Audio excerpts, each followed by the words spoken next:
Bonjour et bienvenue à Entre nous exclusivement sur les ondes de TV Rogers. Je suis Claude Andrea Bonny et je me ferai un réel plaisir de passer la prochaine demi-heure avec vous. Aujourd'hui à l'émission, on va s'intéresser aux prochaines journées Montfort qui s'en viennent pour le mois d'avril. On va aussi savoir qu'est-ce qui se passe dans la région au niveau de Tourisme Ottawa. On aura toutes les informations sur ce qui est ouvert et ce qui ne l'est pas. Et tout de suite pour commencer, dans le cadre du mois de l'histoire des Noirs, on a avec moi Paul Mengoumou, qui est un immigrant camerounais qui vient nous partager ce matin son parcours inspirant parce que oui, c'est un parcours inspirant. Paul, la première question que j'ai envie de vous poser, c'est de savoir pourquoi vous avez choisi le Canada comme destination.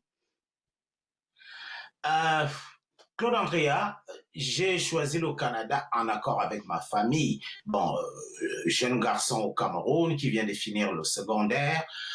Les parents se cherchent un point de chute, une bonne université à l'étranger pour poursuivre ses études. Parce que, en fait, depuis tout jeune, je voulais être journaliste. J'avais choisi ce métier, ce domaine. Alors, on cherchait un pays francophone ou à la rigueur bilingue, parce qu'au Cameroun, c'est comme le Canada, français-anglais. Donc, alors, je ne voulais pas aller en France parce que tout le monde allait en France. Alors, on a trouvé le Canada, c'était tout simplement fortuit comme ça. Je me suis inscrit, j'ai fait ma demande à l'Université d'Ottawa et puis j'ai été accepté. Et ça fait 41 ans, imagine-toi. Wow, wow. Et puis tes débuts ici au Canada, parce que je suppose qu'il y a 40 ans en arrière, il n'y avait pas tant d'immigrants comme maintenant. Comment toi tu as pu t'insérer dans la communauté?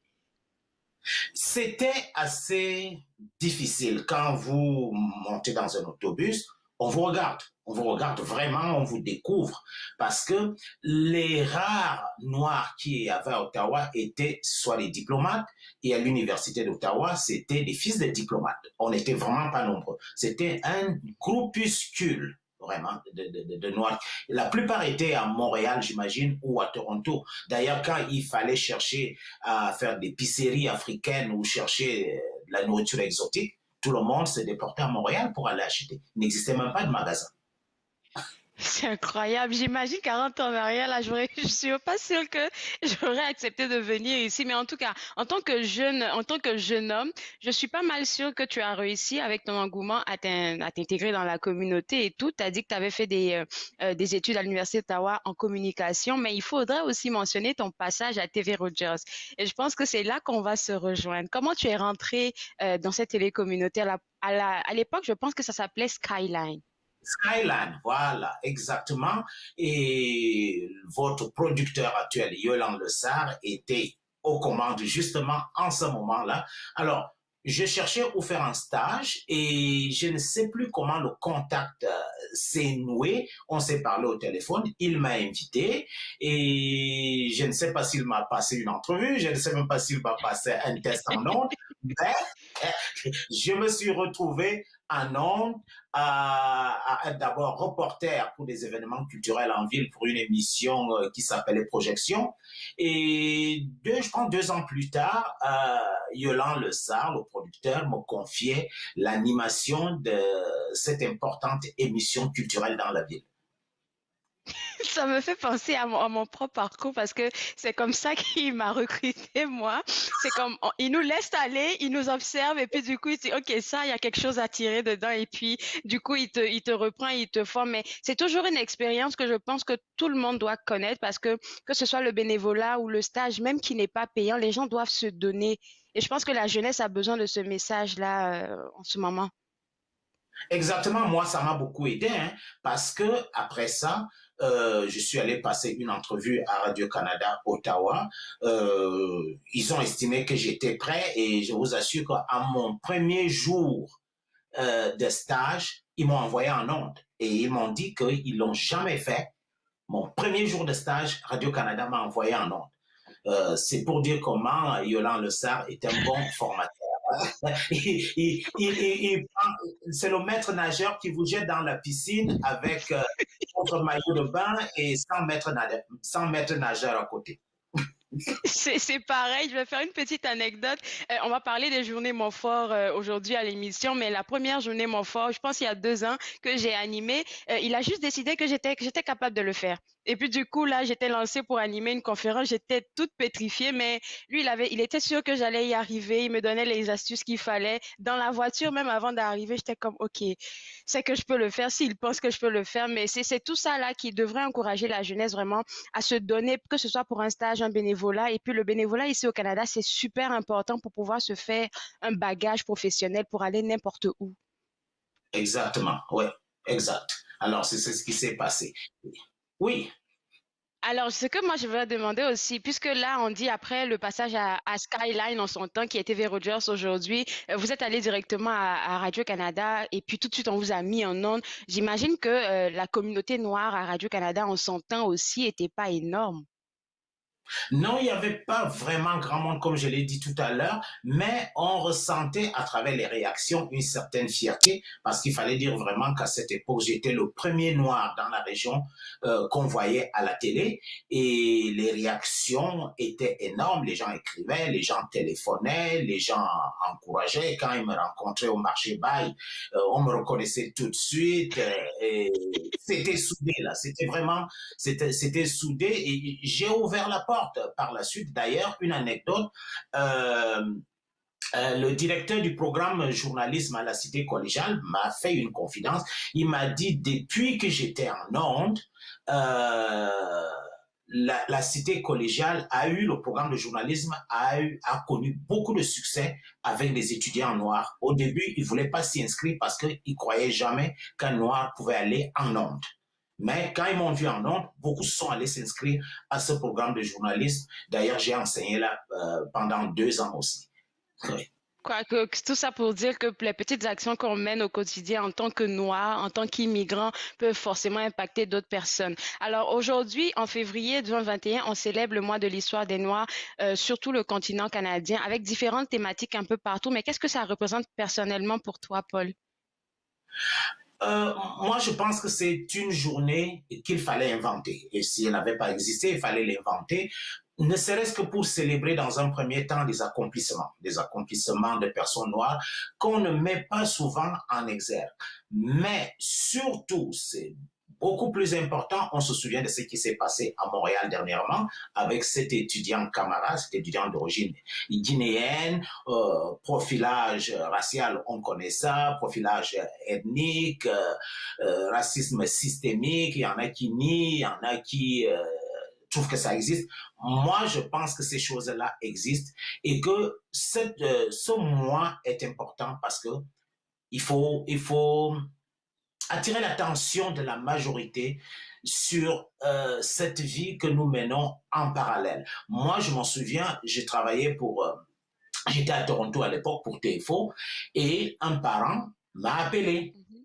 en me demandant de passer chez lui le soir. Je lui demande pourquoi. Il me dit parce que il veut que je rencontre ses fils, que je discute avec eux, parce que ses fils estiment que au Canada, ça ne vaut pas la peine qu'un jeune noir aille loin à l'école parce qu'il n'aura pas de travail. Et quand il m'a vu à la télé, il m'a invité. Je suis allé voir mon producteur. Je lui ai dit, je pense pas être un modèle. Et la réponse de mon producteur était vraiment bizarre. Il m'a dit, qui es-tu pour décider que tu n'es pas un modèle quand un papa veut que tu ailles encourager ses enfants?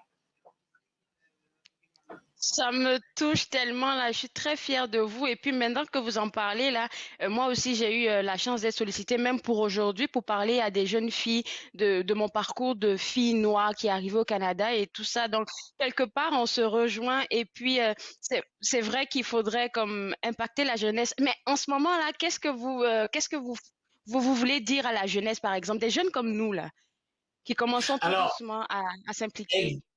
et s'impliquer. Moi, je dis, il faut croire en soi. Et il y a Michelle Obama qui avait dit à un groupe de jeunes noirs à Washington que ne laissez jamais personne définir qui vous êtes. C'est à vous prendre en main, c'est à vous à définir ce que vous voulez devenir plus tard. À l'âge de 7 ans, j'avais décidé que j'allais être journaliste et je le suis devenu. Très beau mot de fin. Merci beaucoup, Paul, et puis bon succès pour le reste de tes entreprises. Bonne journée. Merci, au revoir. Au revoir. Quel beau parcours et puis vraiment motivant pour ce matin. Je commence bien bon mon lundi matin et maintenant on va s'intéresser à qu'est-ce qui se passe du côté de notre région, quelles sont les activités qu'on peut faire et avec moi Catherine Calary de Tourisme Ottawa. Et tout de suite pour commencer, bonne nouvelle, il y a plein de musées qu'on peut visiter maintenant, Catherine.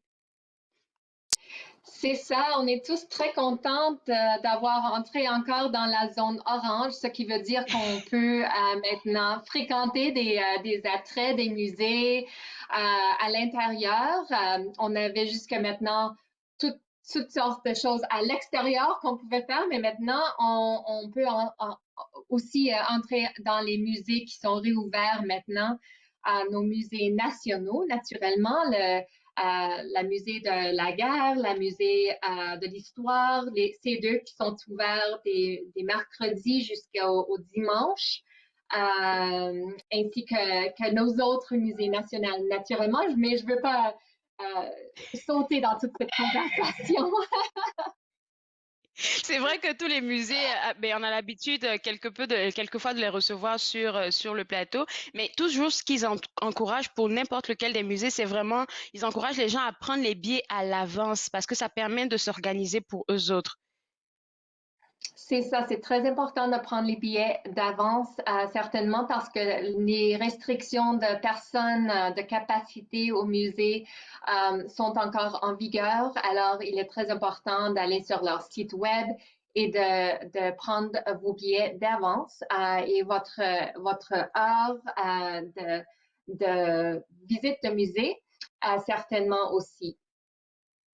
Alors Et ça, le c'est port pour de les masque. musées. Important aussi le port de masque.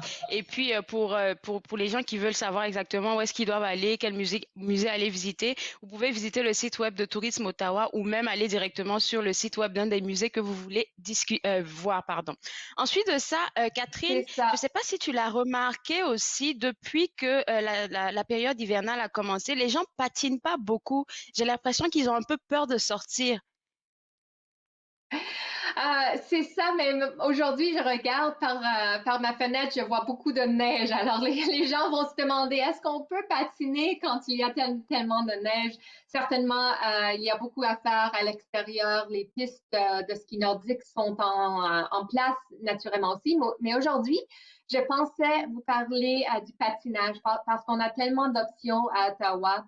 Le rideau canal, par exemple, bien que le bal de neige s'est achevé à cette fin de semaine, dimanche, on peut encore patiner sur le canal rideau qui est à 7,8 km de longueur, tout le long qui est ouvert pour patiner et qui est aussi préparé à chaque jour pour les patineurs.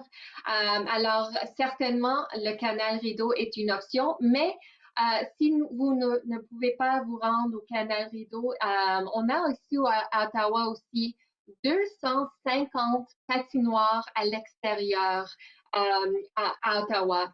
C'est vraiment, il y a tellement de patinoires communautaires. Certainement, il y a les grandes patinoires que nous connaissons tous, la patinoire de rêve, par exemple, qui est juste en face de l'hôtel de ville. Et certainement la patinoire au Lansdowne aussi, ça aussi c'est très connu, mais 250 patinoires dans la ville d'Ottawa, c'est vraiment quelque chose. Et l'autre option qui est très intéressante pour les gens, c'est que on peut aussi patiner euh, dans, dans les patinoires de route, de chemin dans la forêt. Il y en a quatre, par exemple, quatre exemples de patinoires en forêt qui sont sur notre site web de tourismeottawa.ca. De conduite, puis on est sur la patinoire en forêt, ce qui est très charmant pour les familles, pour les couples. Il y a même des choses, des patinoires en forêt qui offrent des soirées un peu magiques là, dans la forêt sur la patinoire. Alors, ça, c'est toutes des options de patinage ici dans les environs d'Ottawa. Alors, messieurs, mesdames qui nous regardez, la sortie de chez vous, vous pouvez patiner, c'est autorisé. Et puis, si je veux revenir un peu sur la patinoire du canal Rideau, Catherine, il faudrait dire que les vestiaires sont pas accessibles en ce moment, donc chacun devrait prendre ses précautions. Ça, c'est très important. Merci, Claude, Andrea. C'est très important de communiquer cela. C'est important de prendre son propre sac à dos, par exemple, pour vos effets personnels, parce qu'on n'a pas accès aux cabines comme on l'avait dans les années précédentes. Donc, vous allez vous rendre au Canal Rideau. Il y a des bancs où on peut mettre vos patins. Puis, amenez vos effets personnels sur votre cadeau et vous pouvez patiner le long du canal Rideau 7,8 km de longueur si vous voulez. Alors, pour ceux aussi qui veulent rester à la maison, Catherine, tu as une autre activité à leur proposer, c'est les cours de cuisine de l'école C'est Bon Cooking.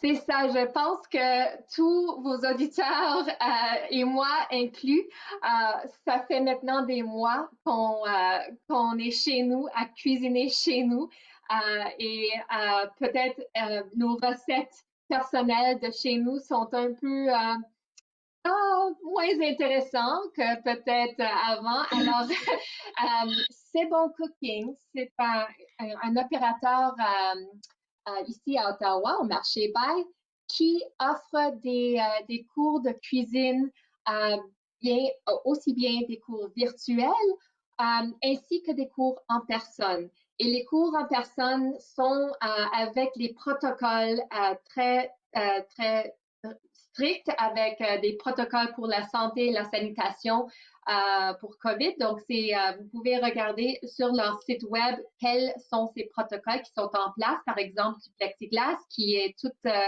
donne aux gens leur propre station de cuisinage qui Oui. offre comme une petite boule de protection où on peut faire le cours de cuisinage. Tout le monde a leurs propres outils. Il n'y a aucun partage d'ingrédients ou quoi que ce soit. Alors ça, c'est très important aussi à noter que les protocoles sont en place là pour les cours de cuisine en personne. Ou on peut aussi faire des cours virtuels, aussi bien privés que des cours qui sont déjà offerts sur leur site web. Mais les cours sont très divers. On a des cours pour des couples, on a des cours de base où on peut apprendre à faire les techniques de coupe, par exemple, ou des techniques de fond, des sauces. Alors, c'est très intéressant comme ça. On peut se donner un peu d'idées nouvelles pour faire chez nous dans notre propre cuisine. Merci beaucoup, Catherine, pour toutes ces informations. Et puis, nous, on va inviter les gens qui nous regardent à aller visiter le site web de Tourisme Ottawa parce qu'il y a beaucoup d'autres activités qu'ils peuvent découvrir. Bonne journée! Bonne journée, merci. Alors, pour vous autres à la maison, pour avoir accès à toutes ces activités et vous préparer une belle semaine, même en ce temps de fraîcheur, www.tourismeottawa.ca, c'est le site web à visiter.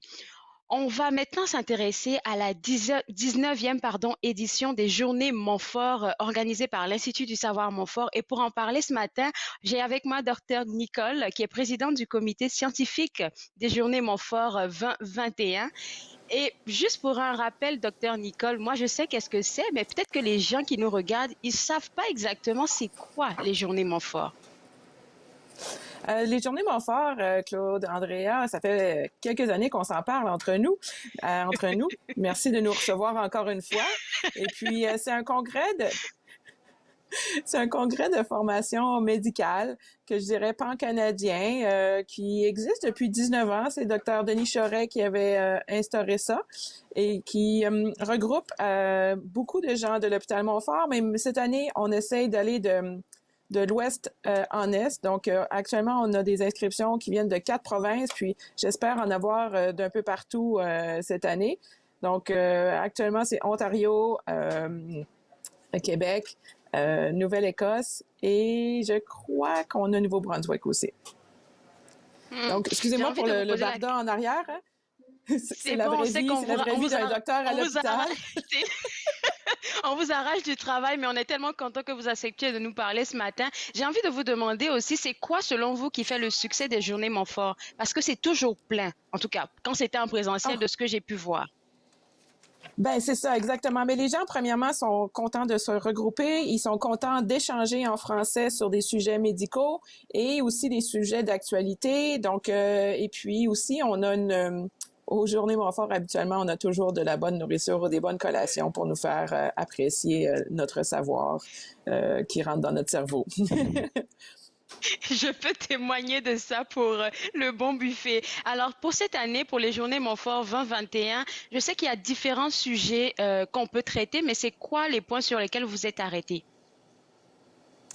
Ah ben cette année, premièrement, une version virtuelle, comme c'est à la mode ces temps-ci à cause de notre magnifique virus SARS-CoV-2. Donc, on a une version un peu, je dirais, plus courte que nos journées habituelles, parce qu'habituellement, on fait des pleines journées, mais avec des pauses, puis avec des repas et tout ça. Cette fois-ci, on fait 2 après-midi, le jeudi et le vendredi 15 et 16 avril. Et puis les sujets, c'est vraiment, on a essayé d'aller chercher un peu tout ce qui est dans l'air du temps. Donc, c'est sûr qu'on a une plénière sur la COVID en tant que telle par Dr. Sarah Mansour, mais on a aussi le fameux pharmacien qui vient nous parler un peu des croyances et de comment la connaissance, comment Dr. Google impacte sur nos patients. On a aussi un docteur qui est un peu plus environnementaliste, Dr. Reeves, qui vient nous parler de ça. Et pour finir, la plénière de clôture, excusez-moi, de couture. On fait pas de la couture encore aux Journées Montfort, mais de clôture. C'est Dr. Martin Junot qu'on est extrêmement content d'avoir. Donc, on a quand même des vedettes, mais je dois dire aussi que dans nos locaux, on a quand même des gens qui sont très intéressants. Monsieur Stéphane Michaud qui est allé faire des missions pour la Croix-Rouge. On a la multimorbidité qui, pour nous, en médecine, c'est un sujet très passionnant parce que nos patients sont de plus en plus malades, mais avec toutes sortes de maladies. On a même un atelier pédagogique pour enseigner à nos apprenants. On a de l'alimentation, le temps d'écran sur nos enfants, donc en pédiatrie. Puis vraiment, c'est les tendances en soins aigus à l'urgence. Il y en a un peu pour tous les goûts, on pourrait dire. Alors, vous avez mentionné tantôt Dr. Junot. Est-ce qu'on peut savoir qui c'est pour ceux qui ne le connaissent pas? Martin Junot, c'est un médecin cardiologue, je crois, de Montréal, à l'Institut cardio de Montréal, qui est vraiment très connu au niveau de l'approche d'alimentation, de changement des habitudes de vie pour essayer de faire de la prévention au niveau de notre cœur.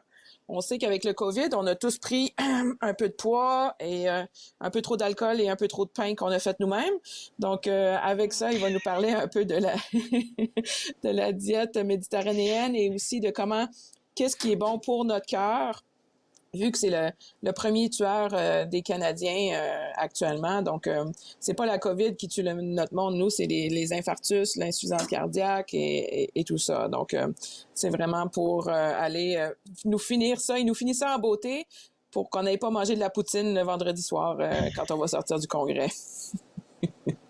J'ai l'impression que Dr. Nicole était avec moi à la maison. Comme vous avez mentionné le vin et le pain, je me suis dit, oups, je devrais faire attention. Écoutez, avant de parler de qui a invité à participer à ces journées Montfort, ce que j'aimerais revenir sur un point. Vous avez parlé d'une conférence avec Olivier Bernard, le pharmacien, où est-ce que Dr. Google Oui. prend beaucoup de place en ce moment-là. Et qu'est-ce que vous, en tant que médecin, vous pouvez lancer comme message en ce moment-là à des gens qui nous regardent? Parce que Google, là, c'est vraiment devenu le meilleur ami de tout le monde. Tout le monde a peur d'aller à l'hôpital, en fait. Mais c'est ça. Mais il y a 2 affaires dans ta question, Claude Andrea. C'est que Oui. l'information est beaucoup plus rapidement disponible et c'est pas dans nos bibliothèques de faculté de médecine. Donc, les gens ont l'impression d'en savoir beaucoup plus.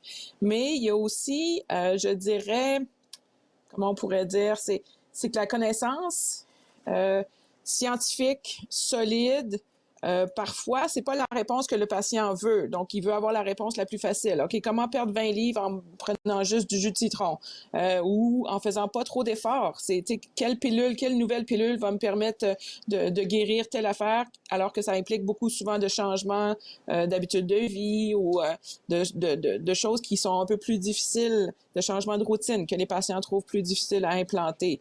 Donc, c'est sûr que Dr. Google nous donne un bon résumé pour commencer, mais après ça, il faut se fier aussi au site scientifique, comment on pourrait dire, la science dure et non pas les fake news et non pas la dernière tendance à la mode. OK, donc là, il faut falloir faire attention et puis inviter les gens à participer aux Journées Montfort s'ils veulent avoir plus d'informations. Alors, qui peut s'inscrire? Il nous reste 3 minutes. Ah, parfait. Qui peut s'inscrire? Ben, tous les gens du domaine scientifique. C'est sûr que nous, on est un congrès multidisciplinaire. Donc, c'est pas juste pour les médecins de famille. Il y a aussi les infirmières, les physios, les nutritionnistes. Je peux te défiler tout le bottin de l'hôpital qui peut venir nous rencontrer. Les gens en communauté aussi pour faire du réseautage parce qu'on a aussi des exposants avec des nouveautés en sciences médicales. Donc, il y a un salon des exposants. Donc, soit des gens qui exposent ou soit on peut participer à ce moment-là pour en apprendre plus sur différents sujets. On a aussi une tournée des affiches scientifiques. Donc, c'est des gens qui ont fait de la recherche. Donc, ça, c'est de la vraie science pure et dure, on pourrait dire, ou au moins pour avancer sur certains sujets un petit peu plus. Donc, on peut en apprendre un peu plus sur la recherche. Donc, c'est ouvert à tout. C'est pas ouvert à tous ceux du domaine médical, je dirais. Alors, on va juste faire un petit rappel. 19e édition des Journées Montfort 2021. C'est quand les dates? 15 et 16 avril, et c'est en après-midi. Donc, M. Ford n'a pas aidé mon cas parce qu'il nous a mis la semaine de relâche dans les pattes à ce moment-là. Mais regarde, les gens sont à la maison, ils peuvent plugger les enfants devant la tablette et venir écouter les Journées Montfort à ce moment-ci. Donc, c'est le 15 et 16 avril de 12h30 à 18h pour une mise à jour sur les dernières nouveautés scientifiques dans le monde francophone. Donc, tout est en français, surtout en ces temps où les communautés francophones essayent de se brancher entre elles à la grandeur du Canada. Je trouve que c'est un bon congrès pour ça. Et puis, on ne va pas manquer la bonne nouvelle d'aujourd'hui. Je pense que c'est une exclusivité pour nous qui sommes entre nous et ceux qui nous regardent. C'est que les participants qui vont s'inscrire avant le 15 mars, ils vont sûrement profiter d'un tarif réduit. Oui, exactement. Donc, ceux qui sont bien organisés et lèvent tôt, je dirais, pour le congrès, vont pouvoir avoir un tarif réduit. Donc, tout ça au site qui est écrit sur l'écran que vous voyez, donc les jmottawa.ca. Donc, vous pouvez avoir toutes les informations là-dessus et puis je vous invite en grand nombre à venir participer, surtout en virtuel. On peut être, là, ça paraît pas, là, mais je suis peut-être en pyjama, vous le savez pas, là. Donc, même les Journées Montfort, on va pouvoir les faire en pantoufles et en pyjama. Merci beaucoup, Dr. Nicole. Je vais vous laisser aller à votre travail et bonne journée. Bon courage aussi. Merci beaucoup. À la prochaine, Claude Andrea. Au revoir. Alors, pour vous autres à la maison, si vous avez envie de participer aux Journées Montfort, ça sera au www.jmottawa.ca. Et comme on l'a mentionné, pour ceux qui vont s'inscrire avant le 15 mars, vous allez sûrement profiter des tarifs réduits. Moi, je me suis fait le plaisir de passer cette demi-heure avec vous. On sera de retour demain à partir de 11h avec plein d'invités. Au revoir.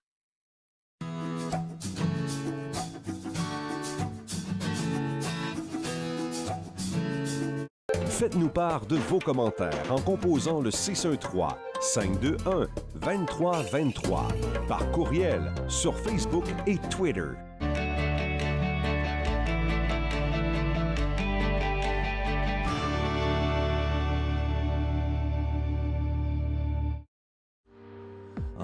À l'émission Court-Circuit, on rencontre l'artiste Charles Robert, un univers électropop, des musiques planantes à découvrir. Soyez au rendez-vous. Court-Circuit, vendredi 21h sur TV Rogers. Les commerces, les restaurants et les services locaux d'Ottawa font partie importante de notre tissu urbain. Nous pouvons les aider en ces temps difficiles. Commandez chez eux en ligne, achetez des chèques cadeaux à utiliser plus tard, commandez des repas à emporter ou à livrer, démontrez votre soutien sur les réseaux sociaux. S'il vous plaît, faites-le aujourd'hui. En savoir plus, visitez ottawa.ca/acheter local. Maman, je veux. Si, je veux. Arrêtez! Vous êtes dépassé par les événements? Tao Te Led est là pour vous écouter.